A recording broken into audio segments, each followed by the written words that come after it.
La sélection naturelle, c'est un processus qui a été découvert par Darwin et qu'il a nommé comme ça par analogie avec la sélection que exercent les humains sur les animaux domestiques ou sur les plantes domestiques. Et ça marche comment? J'ai envie d'avoir un chien petit avec des poils longs. Dans une population de chiens, je garde ceux qui sont les plus petits et qui ont les poils les plus longs. Puis progressivement, je vais fabriquer un petit chien à poils longs. Voilà. Il suffit de Il suffit de conserver ce qu'on veut pour la reproduction à la génération suivante. Et Darwin s'est rendu compte qu'en fait, ça se produisait dans la nature. Il n'y avait pas besoin qu'il y ait un homme pour faire ça. Puisque à chaque génération, on produit plus de descendants dans toutes les espèces pratiquement que la Terre ne peut en nourrir. Et donc le résultat, c'est que certains vont pouvoir survivre et d'autres ne vont pas survivre.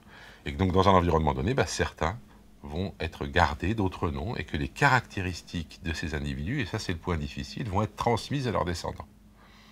Donc il faut imaginer que ce qui fait qu'un individu a plus de chances de survivre qu'un autre, c'est toute une série de caractéristiques qu'il possède et qui sont transmises aux descendants. Alors si jamais ça existe, eh bien, de génération en génération, les caractéristiques qui permettent de survivre dans le milieu tel qu'il est vont être constamment augmentées par cette sélection naturelle et toutes les formes vivantes vont progressivement se transformer sous l'action de la sélection en réponse au fait qu'il n'y a pas de place pour tout le monde et que seuls certains réussissent à survivre et à se reproduire.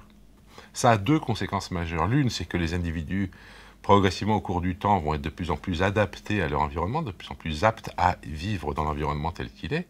Ça a aussi une autre conséquence, c'est que dans des environnements différents, eh bien, les populations vont se mettre à diverger. Elles vont diverger sous l'action de deux forces. D'une part, le fait que la sélection favorisera donc des aptitudes différentes puisque les milieux sont différents, et puis aussi le fait que, au fond, à partir du moment où deux populations sont séparées, eh bien, même si elles évoluent sous l'action de forces qui se ressemblent, elles vont souvent quand même trouver des solutions différentes au même problème. Alors c'est pas toujours vrai, il y a même des phénomènes de convergence. On peut dire que le dauphin a un corps qui ressemble à celui d'un requin, alors qu'ils sont extrêmement éloignés, mais vivant dans la même eau et ayant un certain nombre de contraintes en commun, eh bien ils vont se ressembler. Mais dans la plupart des cas, c'est le contraire qui se passe, c'est-à-dire que les formes vont progressivement diverger. À partir d'une forme vont en apparaître plusieurs, beaucoup s'éteindront, mais d'autres vont se maintenir. Parmi celles qui se maintiennent, elles refabriqueront des choses nouvelles, dont certaines s'éteindront, mais d'autres se maintiendront. Et donc toute l'histoire de la vie, c'est l'histoire d'un immense arbre qui part d'une origine sur laquelle malheureusement on ne peut rien dire parce qu'elle n'existe plus et qu'elle n'a pas laissé de traces, mais cette origine a un beau jour fabriqué toute une série de formes, et l'une de ces formes est à l'origine de toutes les formes vivantes actuelles, ça on en est à peu près sûr. Pourquoi? Parce que toutes les formes vivantes actuelles utilisent le même ADN, avec le même code génétique, plein de protéines en commun, etc. Il y a tellement de choses en commun entre tous les êtres vivants actuels que c'est pas possible que ça soit arrivé sans qu'il y ait un ancêtre commun à tout le monde.